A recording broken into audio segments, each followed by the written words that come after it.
What up, Cardinal Nation? Steve Leslie, YSNLive.com, your home of the Canfield Cardinals. We are YSN, proud to be a home of the Cardinals each and every week. Coca's Pizza every Wednesday night. Come on down to Coca's. Watch the Canfield Cardinals show. Have some great, great food. And shout out to Steve Coca and Coca's, their entire staff here. They treat us awesome each and every week. Shout out to my partner here, Matt Maher, for keeping everything going with me here tonight. Going to get all these great interviews up on our site. The Canfield Cardinals had a huge, huge win Friday night against the 224 rival Poland Bulldogs, and they will head over and face a good Cheney football team Friday night. We'll have that for you on YSN at 7 o'clock. Anthony Malone and Craig Walters on the call, but Coach's Corner at Coca's Pizza, you wait a long time, and I appreciate that.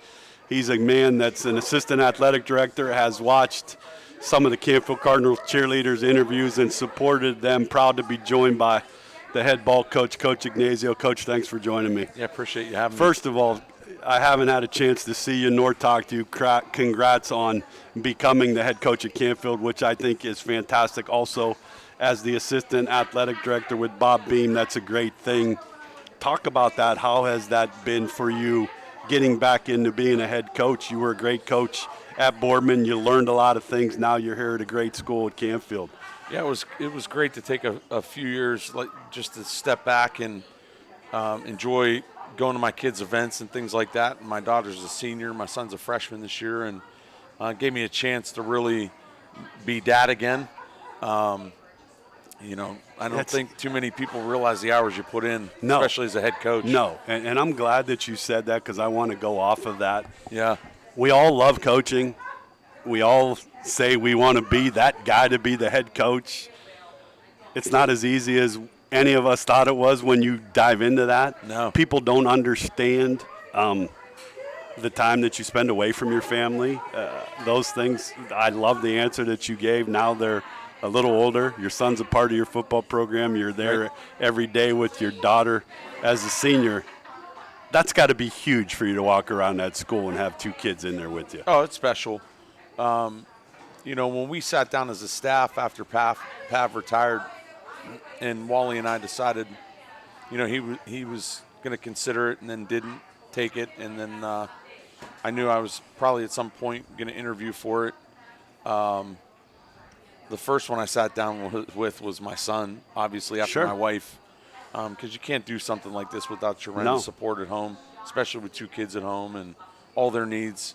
My wife's been phenomenal, but wanted to see my son's take on it because it's a little bit different relationship. When you cross the white lines, it's not dad, it's coach. Exactly. And I wanted to make sure he understood that there's a way that you're going to be treated as a football player, and it's not going to be dad, and you got to respect that. And he thought it was awesome. That my kids couldn't have been more supportive. They're just phenomenal. Yeah, well, shout out to your wife, number one, for all that support, and to your two great children. Here we are. I can't believe it's week 5.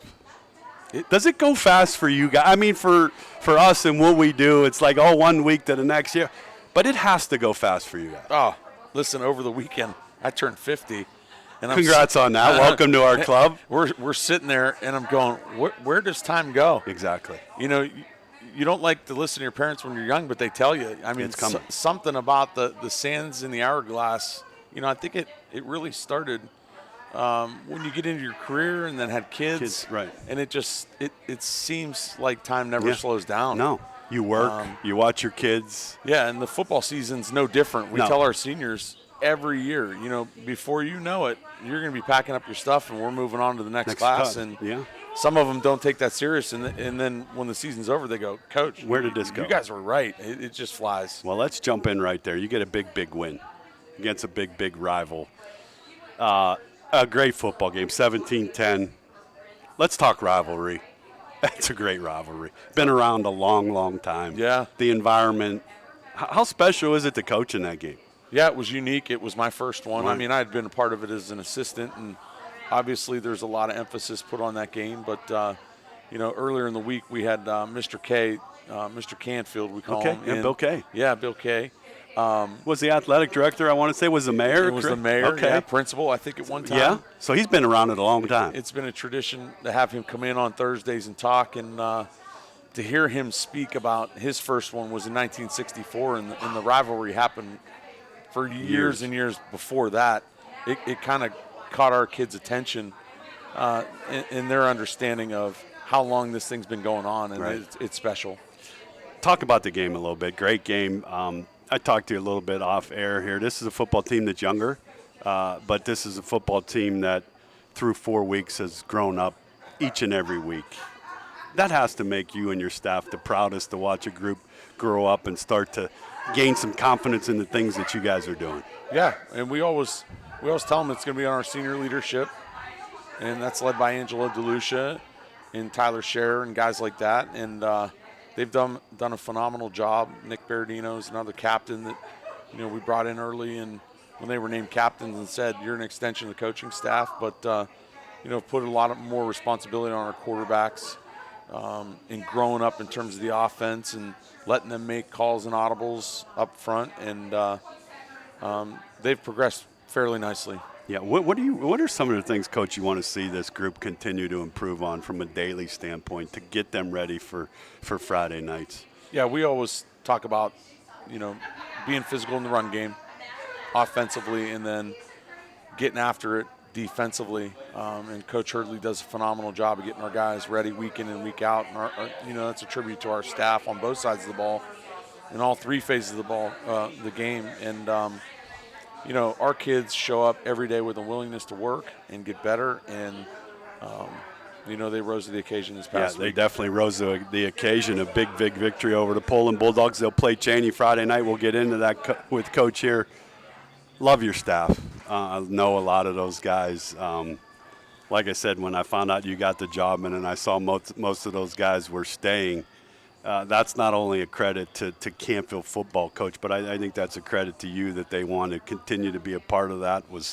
I've been around Walter Hurdley when he played for my brother-in-law Neil. So Walter Hurdley's one of the better football coaches in the air from a defensive standpoint. Your offensive line coach is phenomenal. Jason Morrell I know well. So that had to make you feel good going into the season that the majority of the staff was coming back.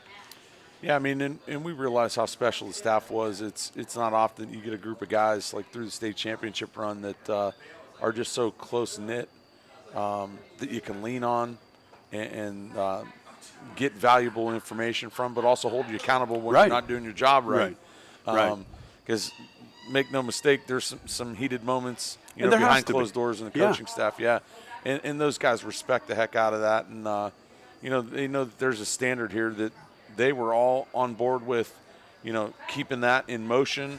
And Wally's been a big part of that. And then Ange Seminaro on the offensive side of the ball. Yeah, those guys are great. Is that one of the things that strikes you the most, how powerful the program is and where the standards are and probably will always be? Yeah, and I think I talked in the past, you really understand it when you have a culture where the kids are holding each other accountable. Right. You've done something. It speaks volumes, yeah. They won't settle for anything less, and they know what the classes that came before them. And that's something special. And you do those things for every grade underneath you. It's not an open enrollment school. It's all local, local bred. Yep, it's something special. It's something. DeLucia's a great football player. I think that he is, if not the best player in the area, he's one of the best in the area. You talked about those leaders, and those guys have learned off of leaders from the past 2 or 3 years that were good football players. I think that I watched Angelo's interview somewhere the other night. Boy, just classy kid, hard worker, has a college future, but treats teammates that, like you said, after this season's over, they probably put their pads and put them away. But Angelo DeLucia is that guy that kind of works hard and everybody follows his lead, but he's there for guys that need him. Is that fair to say? Yeah, he comes from a tremendous family. Dad played in college. So he's got that lineage, and he's a tremendous athlete. We saw it at a young age. He's going to continue playing basketball this year. Right. He's just an athlete. I mean, it's rare he to is get kids a like scary specimen on a football really, field. If he's got one thing that he can improve on, I don't think he understands how good he can be. Really? Oh, he can own guys that he goes across from. And you've coached football? When do you know that as a player? You've played. You were a great player. When do you know that I could own that guy in front of me? I or is don't know. it just something in the flow of a game? Right. You know, some guys. Sometimes it's with contact. Sometimes they shy away. You could see it right off the bat. Yeah. No, Angelo DeLucia, keep doing what you do. The Canfield Cardinals are 2-2, heading over to face Cheney. I said it all week to a lot of things we do. That's a good football team. Absolutely, athletic, good football team. Talented. Have played a good schedule. You've played them before. You know what you're heading into. Coach Anstrom's a good football coach. Good staff. What do you see of the Cheney Cowboys? Yeah, I mean they're going to be the fastest team we play all year. We played Mansfield week 2, and they're a version of that, but much more athletic. Talented quarterback. I think faster, yeah, talented quarterback. The Jones kid's been around for a few years, and they're moving him around, but they love to get their athletes ball in space, and we talk all week about being physical and not giving speed space, and we've got to make sure that we pursue the ball, and the most important thing is to win the special teams phase of the game. How have you been pleased with special teams for 4 games? No. We've given it up a variety of times, and then this past week we gave up an onside kick that extended the game and put us in a real bad position. But so that's a point of emphasis, obviously, as you continue on. You want to get that shored up, obviously. Yep. But to get win number 3, what's some of your keys to beat a good Cheney team? Yeah, got to be physical up front. We got to win the line of scrimmage on both sides of the ball. We got to win the special teams phase. And then we need to tackle well in space and constrict their speed because they're absolutely dangerous team. Well, there you heard it from Coach Ignazio. Coach, thanks for joining us. I'm awful glad that you're back in the Youngstown area as a head coach. You're one of my favorites to interview. You're one of my favorites to watch as teams play. Folks, it's a talented football team that will continue to get better every week. Head on over and check out them play the Cheney Cowboys Friday night. Coach, as a pleasure. Yep. Thanks for Appreciate joining you us and being a part of this each and every week. What does that mean to you, to be able to have a place, have Cokas, have kids come in? And for us, it's obviously football season but to have cheerleaders come in and DJ's done golfers and those types of things. You're in the athletic department. That has to be fun for you to watch. There's nothing better to me than watching a kid talk and get a chance to tell their story and talk about their parents, and for me, that's why I love doing this. What does it mean for you, I guess, as an athletic director, to sit back and watch your students be able to communicate? Yeah, number one, Steve and Teresa are phenomenal in the way that they support not just Canfield athletics, or athletics all around the area. And then, it's very rare that I get a chance to sit down with the 4 cheerleaders. Yeah, the seniors, and I watched you and have a conversation like that. Communication. Yeah, and you get to know them in a little bit different light. And, I can't say that happens all the time, but it was good. It provides a good deal. That was awesome to watch. Good luck Friday night. Thank you. Good talking to you. All righty.